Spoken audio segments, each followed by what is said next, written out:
a beaucoup de choses que nous sautons, mais nous vous exhortons à lire, à écouter la parole de Dieu. Cela nous fera aussi du bien. Vous avez des salutations en Jésus-Christ de nos frères et sœurs de Liège. J'ai été à Liège le mercredi. La parole a été prêchée et Dieu voulant, je serai là encore ce dimanche à 15 h.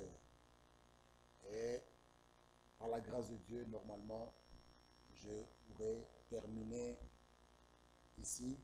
Mon frère Dieudonné va monter à la chair, Dieu voulant, le mardi. Et moi, je pourrai encore continuer avec mes frères et sœurs de Liège. Priez pour eux, priez pour l'œuvre de Dieu à Liège et partout dans le monde entier. Priez pour tous les frères et sœurs. Que Dieu vous bénisse. J'avais oublié des salutations. J'avais téléphoné.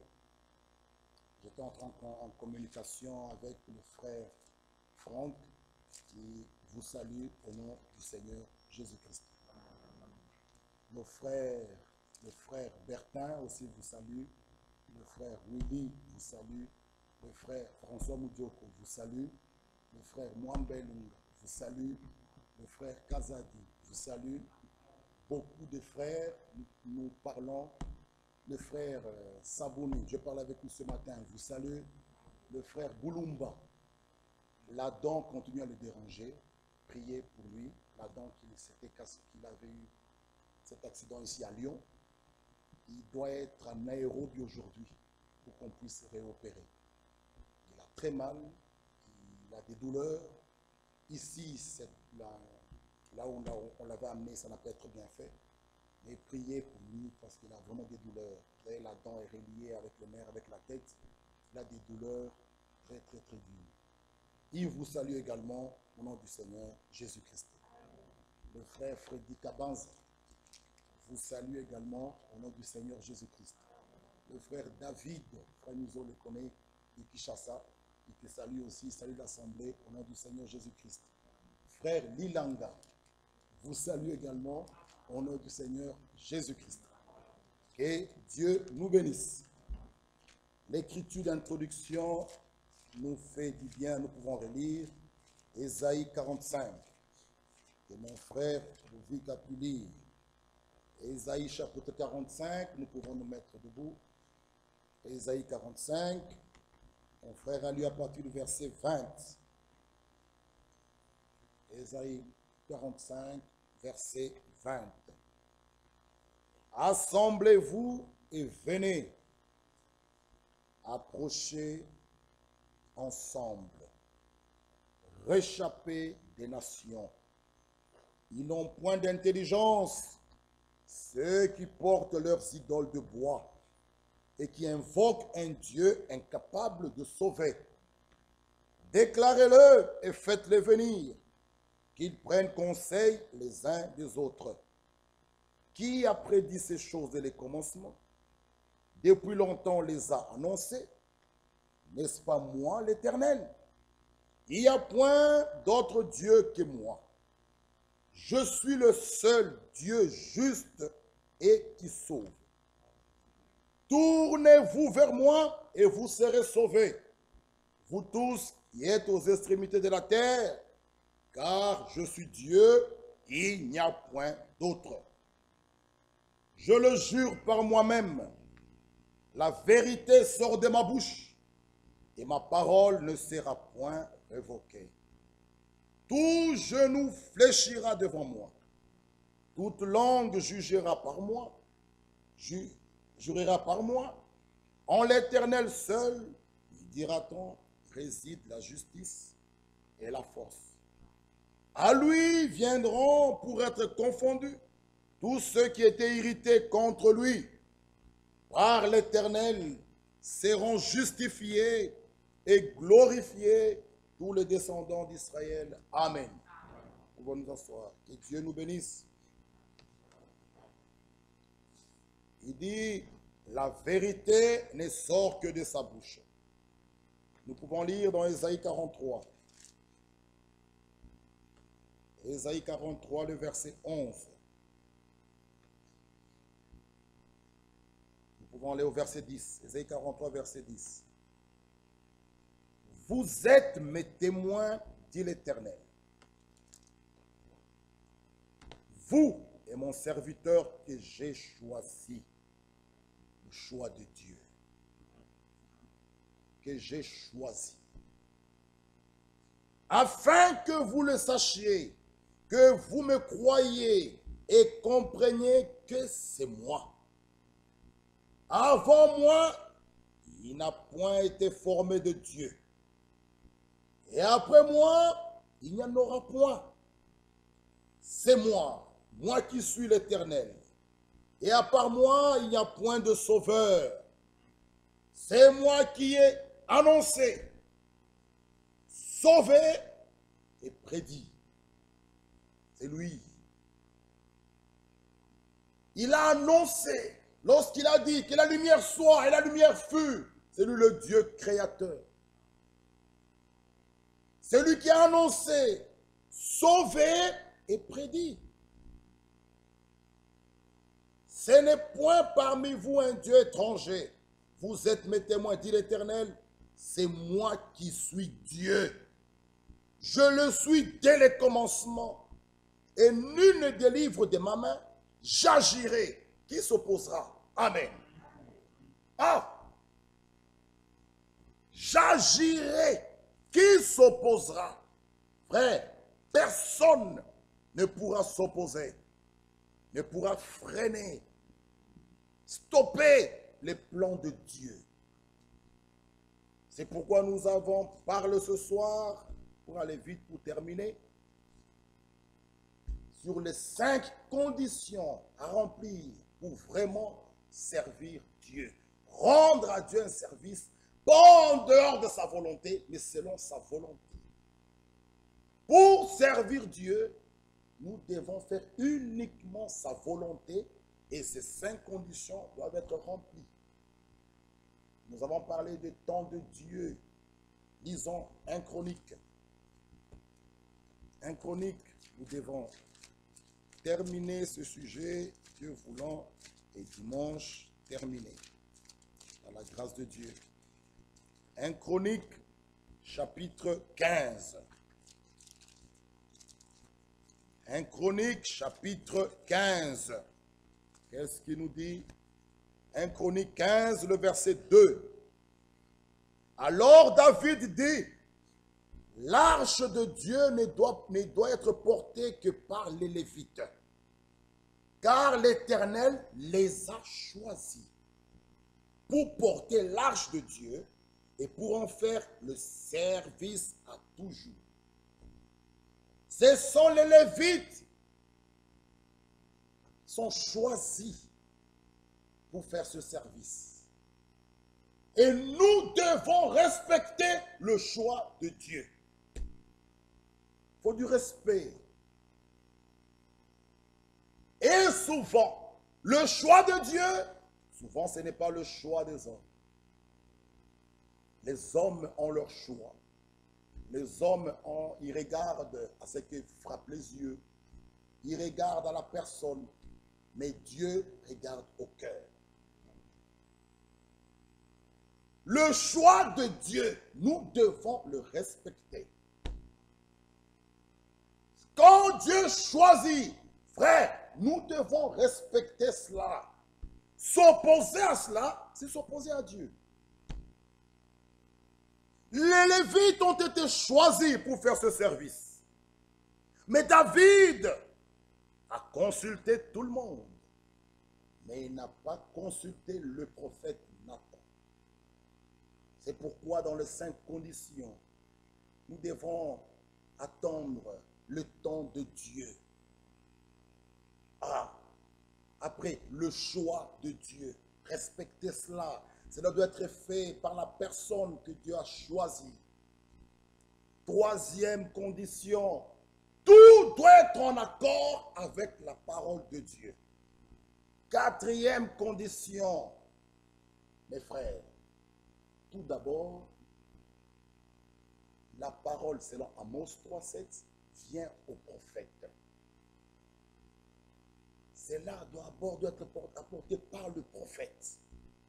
Le cinquième condition, un prophète de Dieu doit être authentifié par la parole de Dieu.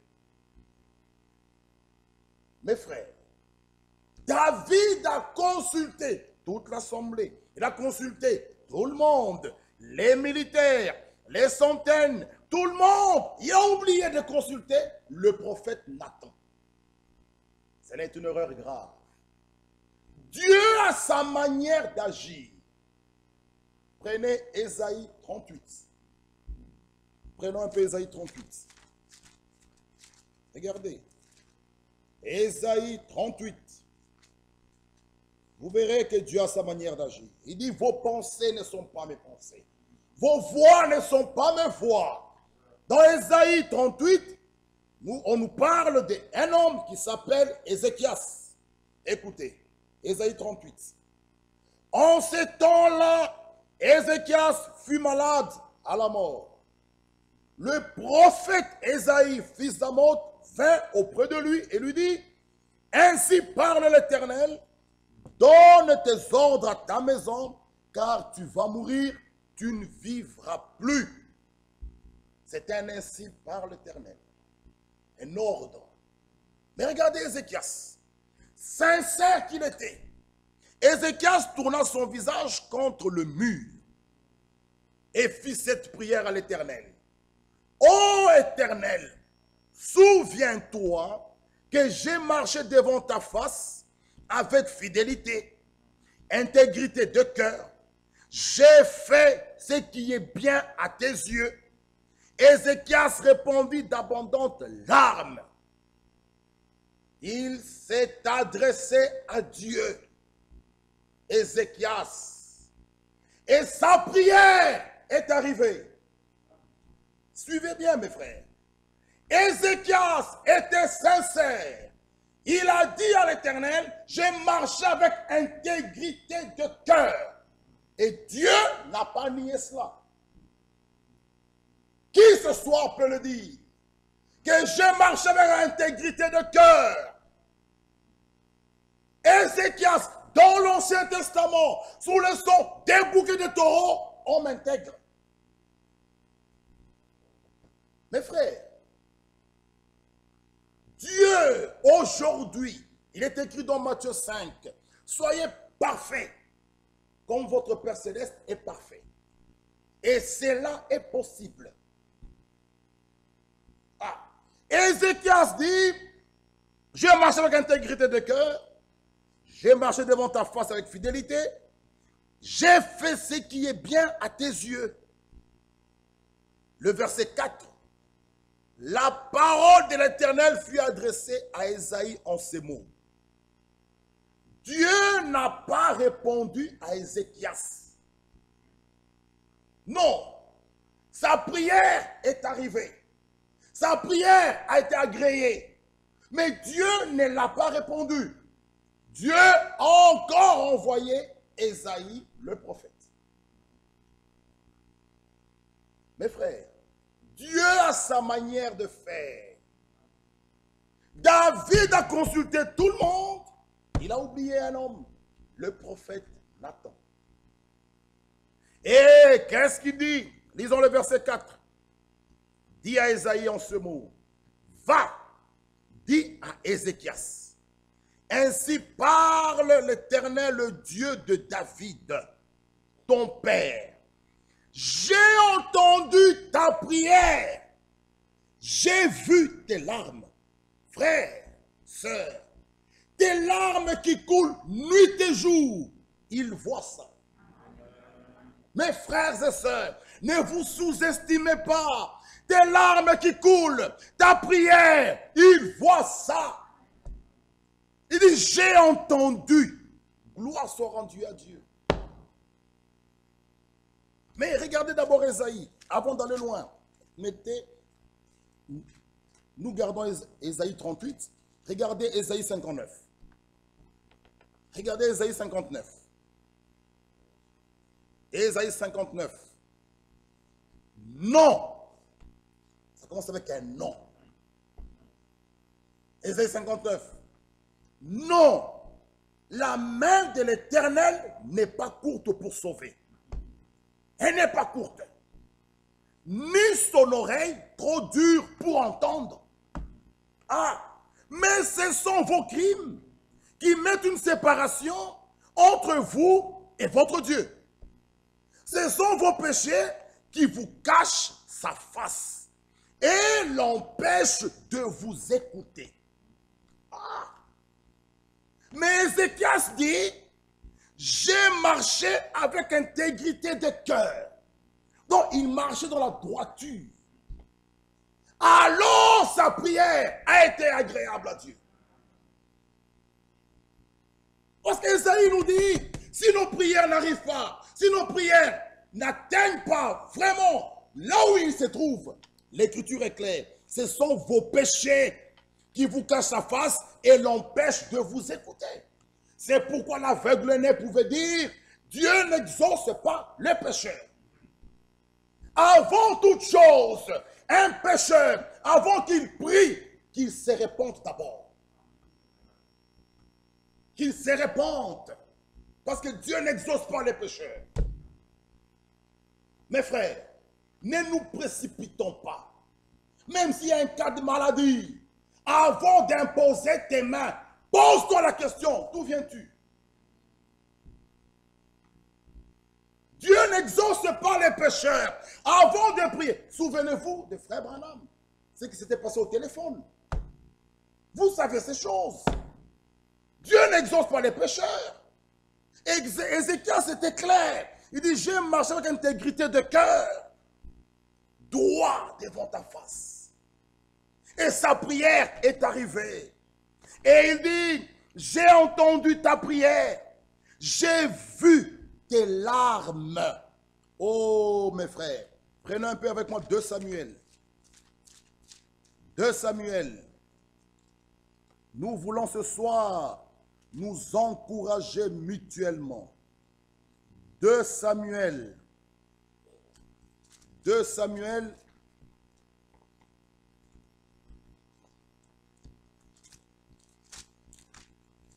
Attendez, je pense que je vais trouver cela.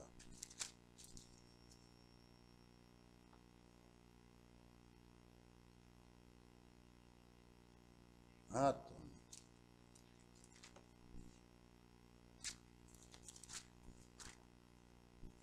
C'est l'histoire de Anne.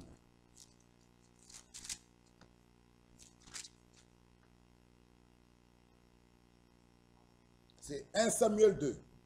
1 Samuel chapitre 2. 1 Samuel chapitre 2.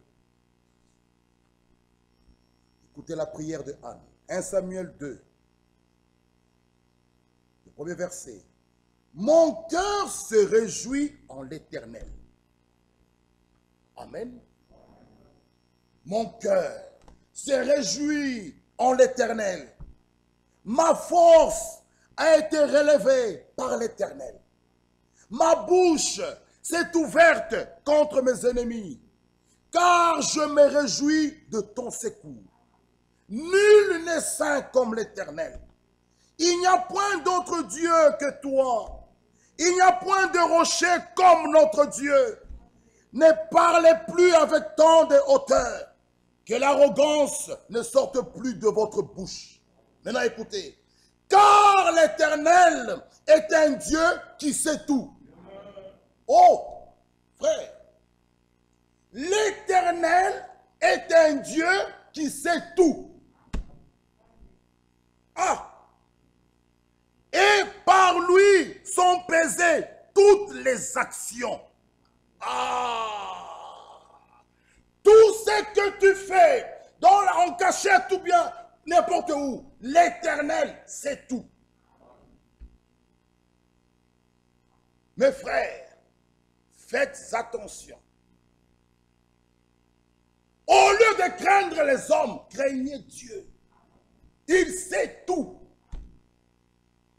Ah, il sait tout, notre Dieu. C'est pourquoi, revenons dans Ésaïe. Oh, Ésaïe 38. J'ai entendu ta prière. Le verset 5. J'ai vu tes larmes. Quelle consolation. Exode 3. Exode 3. Le verset 7.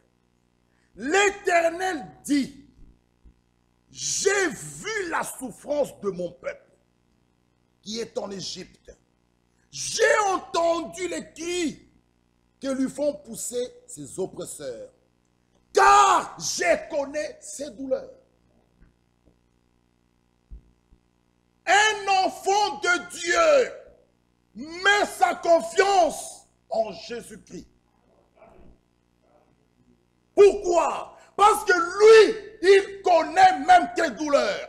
Ah, mes frères, il connaît, il voit ta souffrance. Il n'est pas absent, frères et sœurs. Il sait tout. Voilà pourquoi, mes frères bien-aimés, la vérité est qu'un enfant de Dieu, sa confiance est en Jésus-Christ. Parce qu'il sait tout. Il connaît tout. Ah! Et il n'y a que lui, bien-aimés frères.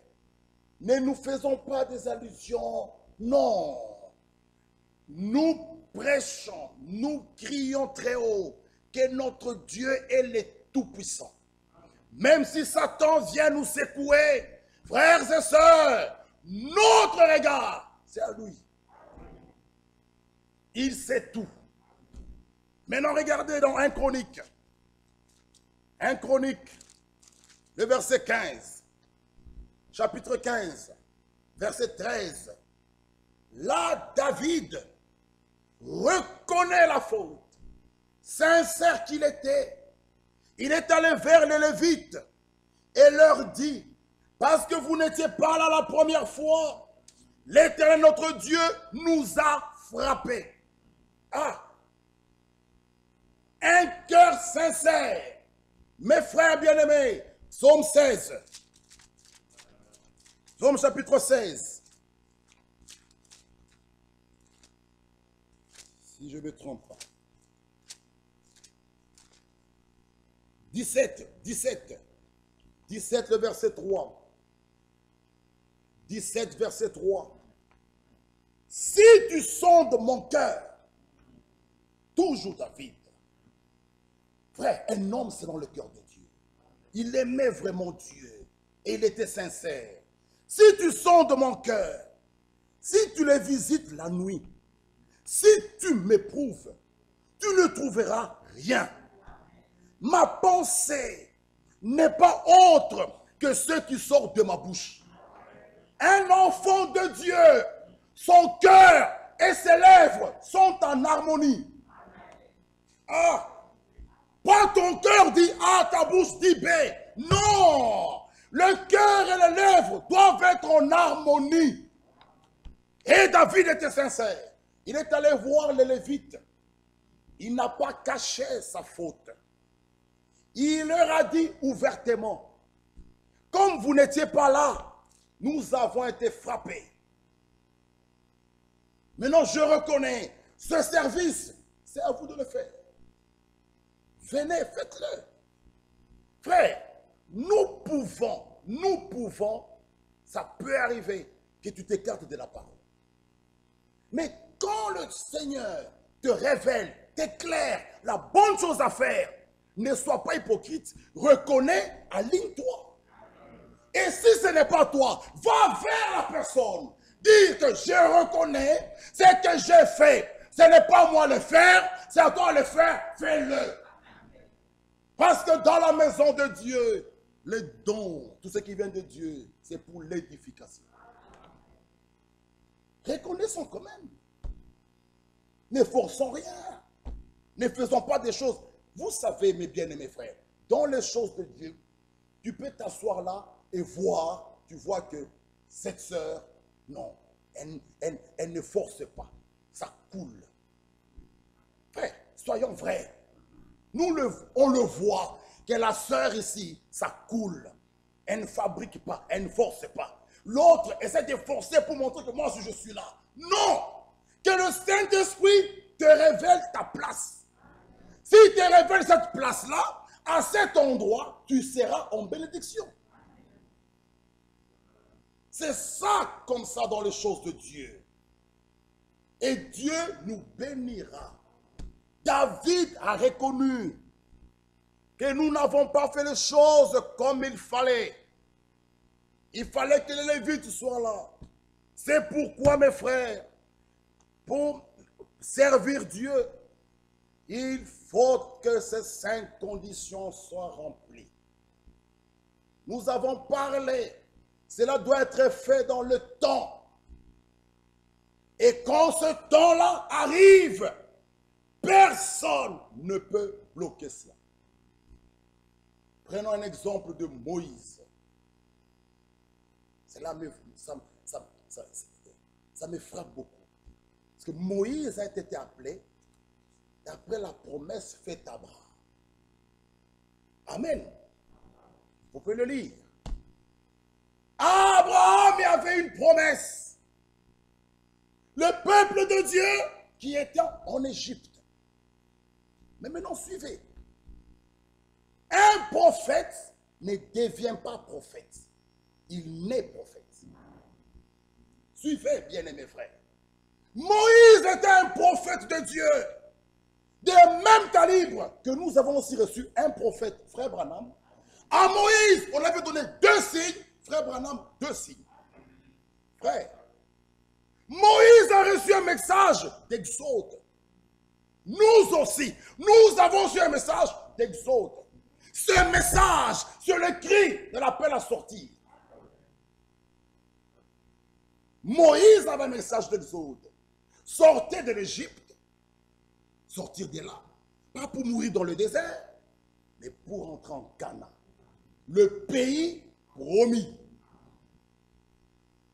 Amen. Ah. Sortir, c'est sortir. Sortez de tout ce qui n'est pas en accord avec la parole. Sortez de vos coutumes. Sortez de Babylone la grande. Sortez de la confusion. Révélez la parole. Frère Branham, et aussi nous amener un message merveilleux. Un message de correction. Un message de restauration. Un message de rétablissement de toutes choses. Frère Branham nous amène un message afin que nous revenions à la vraie adoration. Oh, lisez 1 Roi 18. Le prophète Élie, 1 Roi 18, qu'est-ce qu'il devait faire? Il devait d'abord reconstruire l'autel. L'autel renversé, comment vous allez adorer? C'est pourquoi il devait d'abord commencer par reconstruire l'autel. Ah, mes frères. Et il dit quoi? 1 Roi. 1 Roi 18. 1 Roi 18, le verset 30. 1 Roi 18, verset 30. Regardez, vous pouvez lire le reste chez vous. Élie dit alors à tout le peuple, approche, 1 Roi 18, verset 30. Approchez-vous de moi. Tout le peuple s'approcha de lui. Amen. Élie rétablit l'autel de l'Éternel qui avait été renversé. Comment vous allez adorer l'autel renversé? Il fallait d'abord commencer par rétablir l'autel. Ah! Oh mes frères! Et qu'est-ce qu'il fait? Il prit 12 pierres. Même les chiffres là, ce n'est pas un hasard. 12. Le 7e jour, Dieu se reposa. Frère, pas seulement se reposa, il a achevé et il se reposait de l'œuvre de sa création. Même le chiffre 7 là. C'est merveilleux. Il prit 12 pierres, d'après le nombre des tribus des fils de Jacob, auquel l'Éternel avait dit, Israël sera ton nom. Il bâtit avec ses pierres un autel au nom de l'Éternel. Il fit autour de l'autel un fossé de la capacité de 2 mesures de sémence. Il arrangea le bois, coupa le taureau par morceaux et le plaça sur le bois. Puis il dit, remplissez d'eau 4 cruches, versez-les sur l'holocauste sous le bois. Et il dit, faites-le une deuxième fois. Ils le firent une deuxième fois. Il dit, faites-le une troisième fois. Ils le firent une troisième fois. L'eau coula autour de l'autel et l'on remplit aussi d'eau le fossé. Au moment de la présentation de l'offrande, Élie le prophète s'avança et dit, Éternel Dieu d'Abraham, d'Isaac et d'Israël, que l'on sache aujourd'hui que tu es le Dieu en Israël, que je suis ton serviteur, que j'ai fait toutes choses par ta parole. Ah, frère, il continue. Réponds-moi, Éternel, réponds-moi, afin que ce peuple reconnaisse que c'est toi, Éternel, qui est Dieu, et que c'est toi qui ramènes leur cœur. Pas ramener la tête. Là, il y a des raisonnements, il y a beaucoup d'arguments, mais ramener le cœur, là où réside la foi. Frère, notre Élie de notre temps est venu avec un message afin de ramener les cœurs des enfants à la foi apostolique. Mes frères, Élie de notre temps est venu pour ramener. Il y a amené et ramené. Je voyage en Angleterre, on me loge chez le frère Willy, je sors, je pars faire un tour vers les magasins et je me perds. Je pose la question à quelqu'un, je l'explique là où j'habite. Qu'est-ce qu'il fait? Il ne m'amène pas. Non, il me ramène. J'étais déjà là. Frère, ce message, c'est pour nous ramener les cœurs des enfants à leur père, à la foi apostolique. Et cette foi a été transmise une fois pour toutes. Au cours des âges, cette foi avait été renversée. La vérité de Dieu renversée. Toutes ces choses renversées. Et le prophète Élie de notre temps est venu avec un message de correction, de restauration, de rétablissement de toutes choses. Amen. Ah, la foi qui a été renversée, toutes ces choses-là, nous ramenaient à la vraie adoration. Mes frères, écoutez-moi bien. Tous ceux qui croient la fausse doctrine, leur adoration est vaine. Jean 4. Les vrais adorateurs adoreront le Père en esprit et en vérité. Ah! Seuls ceux qui sont dans la parole de vérité et dans son esprit, ceux-là adorent le Père en vérité et en esprit.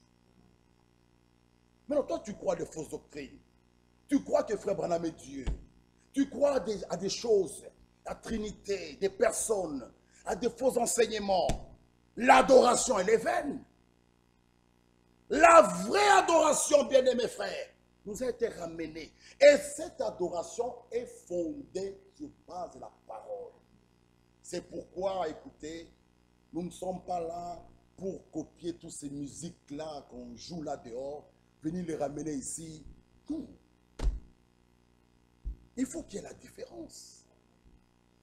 Nous sommes le peuple de Dieu mis à part. N'est pas touché à toutes ces choses-là. Nous commençons à jouer, Asa champion, c'est quoi? Jésus met-moi au dos, le chanter ici dans l'église. Ah non, ça ne passera pas. Ça non. Ça non. Il faut qu'il y ait la différence.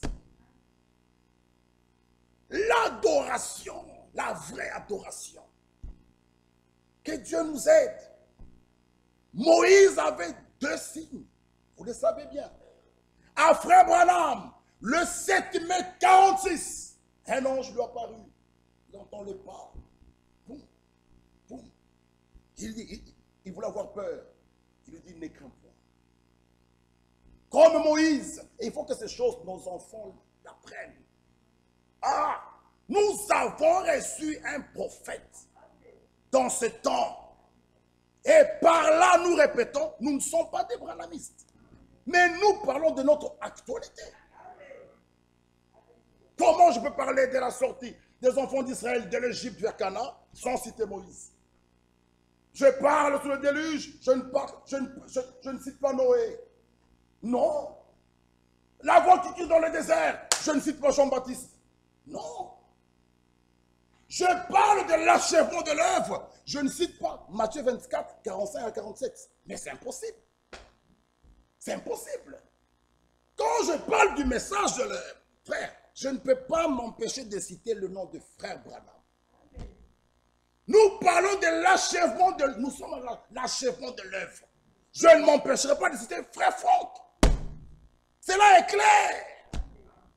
Et Dieu nous a éclairés dans ce temps. Ah! Moïse avait 2 signes. Frère Branham aussi nous a donné 2. Premier signe. Les malades qui pourraient venir. Frère, toi et moi aujourd'hui, si un malade venait ici devant, nous lui posons la question, ma soeur, tu souffres de quoi? Non, je suis et tout ça, et tuberculose. Ok, ça va, on va prier. Lui, prenez ta main. Frère, il ne posait pas la... Lui, prenez ta main.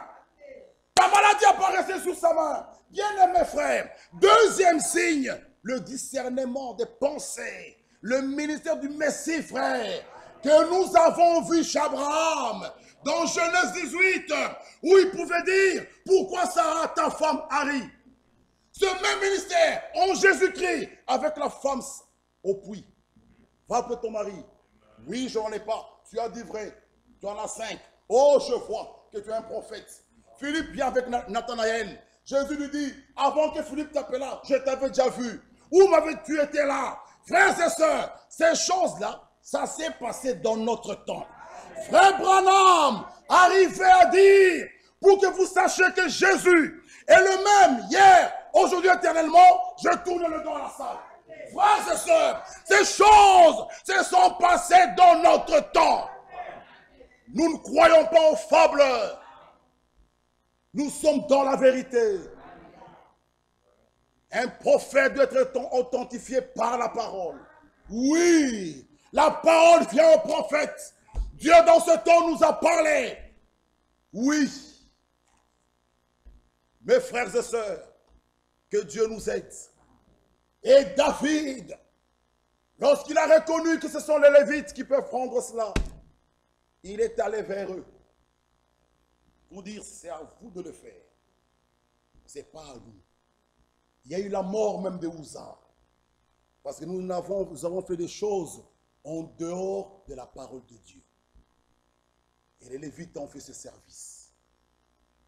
Frère, le temps de Dieu, lorsqu'il arrive, personne ne peut bloquer ça.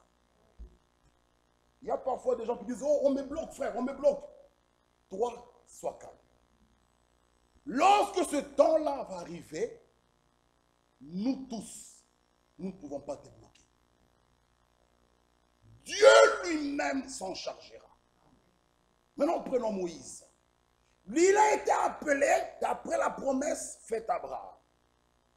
Moïse, à 40 ans, suivez, nous allons terminer, nous continuons Dieu le dimanche, voulait de lui-même aller libérer le peuple.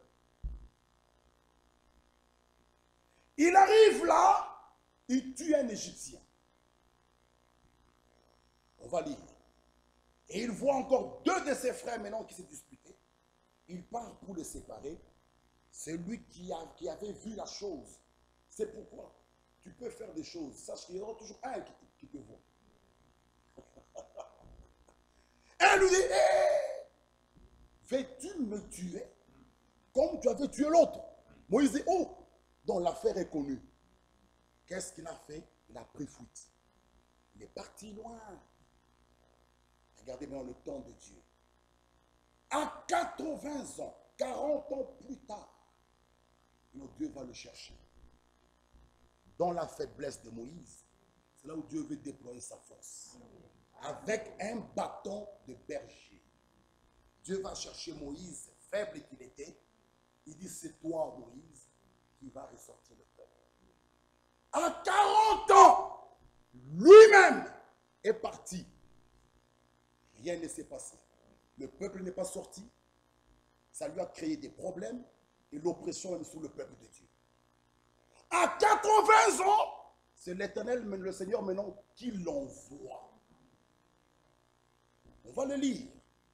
À 40, Moïse n'est pas, je répète frère, un prophète ne devient pas prophète.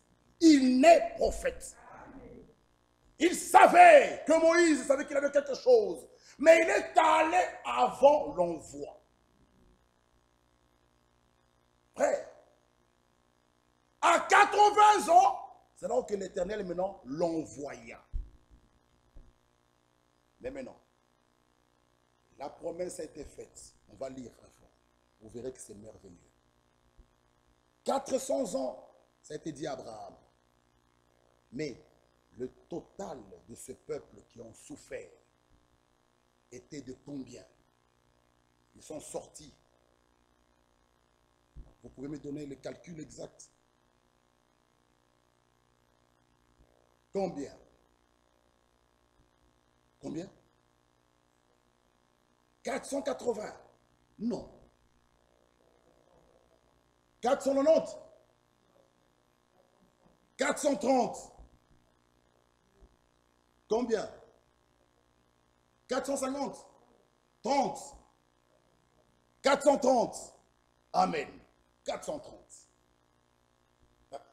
Maintenant, on va lire les Écritures. Vous allez voir, c'est 430. Amen. Lisons. Lisons d'abord Galates 5. Galates 3. Galates chapitre 3. Galates chapitre 3. Galates 3, le verset 17. Lisez d'abord avec moi. Galates 3, 17. Galates 3, 17. Voici ce que je veux dire. Un testament que Dieu a confirmé antérieurement ne peut être annulé. Ainsi, la promesse rendue sans effet. Et ainsi, la promesse rendue sans effet. Par la loi survenue 430 plus tard. Amen. Je pense que vous ne comprenez pas encore bien. Allons dans Actes. Acte 7. Acte chapitre 7. Le verset 17. Nous allons lire là. Acte 7, 17. Le temps approchait où devait s'accomplir la promesse que Dieu avait faite à Abraham. Et le peuple s'accrut, se multiplia en Égypte. Le temps qui approche, ce n'est pas encore le temps. Amen. Le temps approché, mais ce n'est pas encore le temps. Le temps approché ne suffit pas. Il faut attendre le temps de Dieu. Maintenant, il continue. Jusqu'à ce que parut un autre roi qui n'avait pas connu Joseph.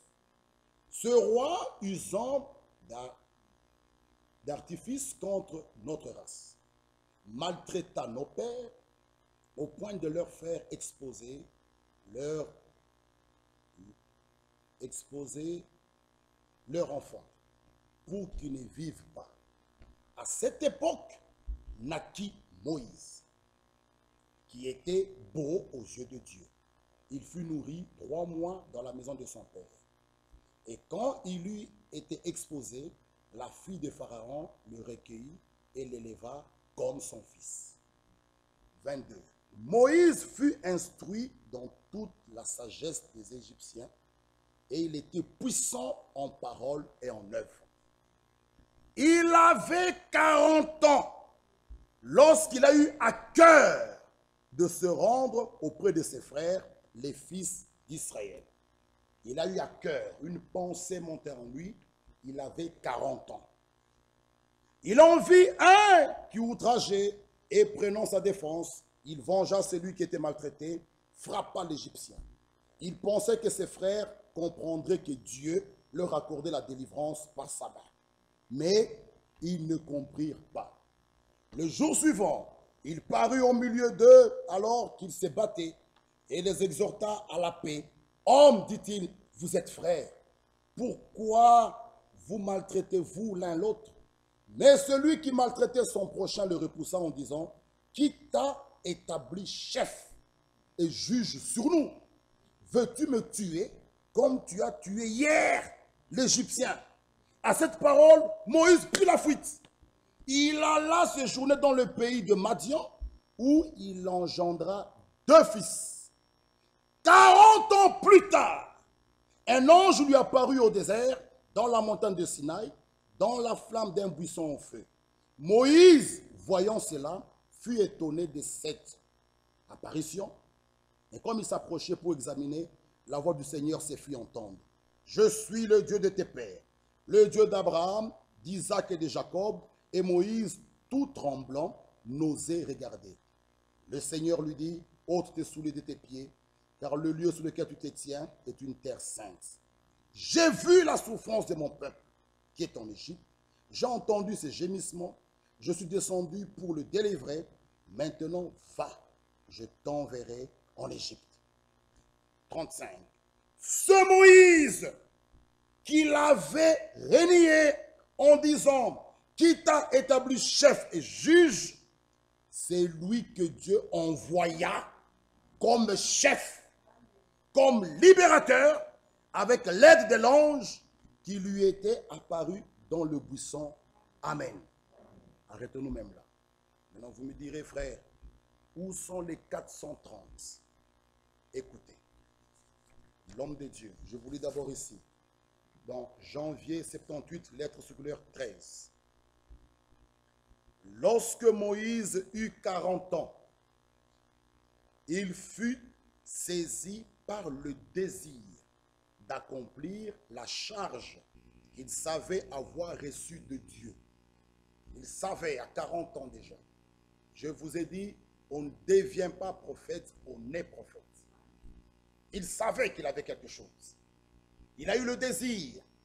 Le temps était proche, mais n'était pas encore arrivé. Car les 400 ans ne s'étaient pas encore écoulés. Conformément à Galates 3, 17, c'est ce qu'on a lu. La loi avait été donnée au peuple d'Israël 430 après qu'eussent été faites les promesses. Le calcul est très simple. Maintenant, regardez. Il suffit d'enlever 40 ans aux 430 pour constater qu'au temps où Moïse voulait libérer le peuple, ils étaient qu'à 390 ans. Amen. Moïse est allé avant le temps. 40 moins 430. Vous me direz, mes frères, la Bible parle de 400 ans. Mais écoutez d'abord avant d'aller loin. Exode 12.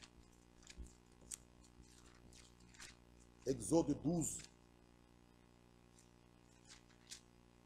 40. Exode 12, 40. Encore 40. Exode 12, 40. Regardez. Exode 12, 40. Remiso a son micro, lui il va nous lire. Exode 12, 40. Suivez.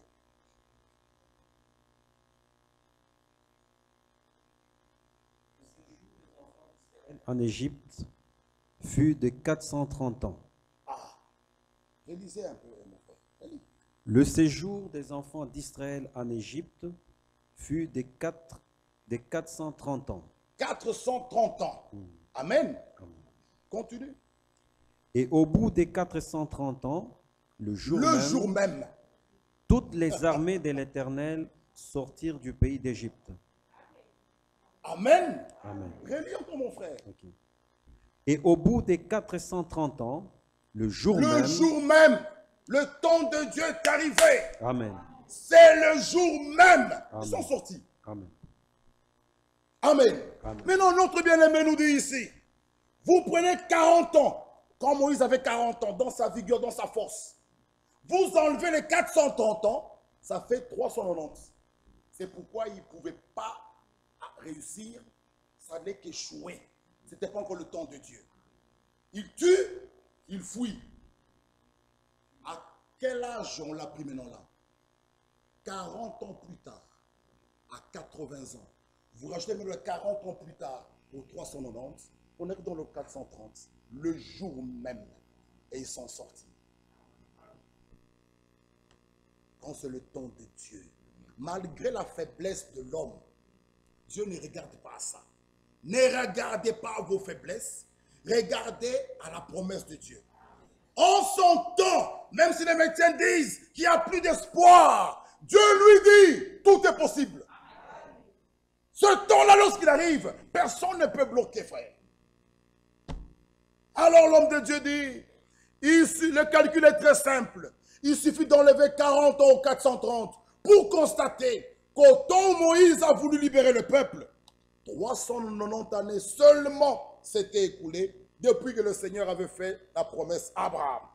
Le temps approchait de plus en plus, car il nous est dit, le temps approchait où devait s'accomplir la promesse que Dieu avait faite à Abraham, dans Acte 7.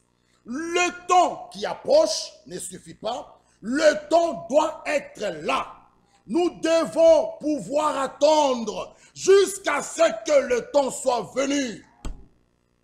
Frère, tout d'abord, à l'âge de 40 ans, Moïse voulait aller de lui-même. Mais lorsqu'il fut âgé de 80 ans, c'est le Seigneur qui l'envoie. Lorsque Moïse a fixé lui-même le temps, rien ne s'est produit. Le peuple pas libéré, ni conduit hors d'Égypte. Mais lorsque le temps fut accompli, Dieu réalisa ses promesses. Le temps de Dieu. Vous pouvez aussi le lire même dans la mai 83, il est clair. Dans les jours de Moïse, le temps était accompli. La promesse faite à Abraham, 430. Frère, Dieu soit loué. Nous sommes dans la vérité. Lorsque le temps de Dieu arrive, personne ne peut bloquer. Vous faites confiance à Dieu. Attendez. Ne soyez pas pressés. Ne vous donnez pas un Saint-Esprit. Bon, j'ai attendu 2 mois. Frère, bon, je l'ai. Il faut. Ne vous donnez pas. Attendez jusqu'à ce que la promesse du Père, frère, se déverse en vous. C'est pourquoi Élie pouvait invoquer l'Éternel. Que le feu descende. Mais avant que le feu descende, il l'a fait renverser de l'eau. Regardez un peu le contraste, frère. Quel paradoxe. L'eau, et puis le feu doit venir. Notre Dieu, il est pour montrer que Dieu est Dieu. Là où les hommes s'arrêtent, là où les hommes échouent, il y avait de l'eau, mais le feu est descendu. Oh, nous implorons sa grâce, que ce feu-là descende en nous, qui brûle tout ce qui ne vient pas de lui. Que Dieu nous bénisse. Dieu voulant, à dimanche, espérons que nous allons terminer les autres points et Dieu nous bénira. Là où nous avons sauté, à cause du temps, le Saint-Esprit le fera. Parce que nous faisons confiance au Saint-Esprit. Et vous-même, nous vous exhortons à lire. Lisez. Amen. Mettons-nous debout. Le temps de Dieu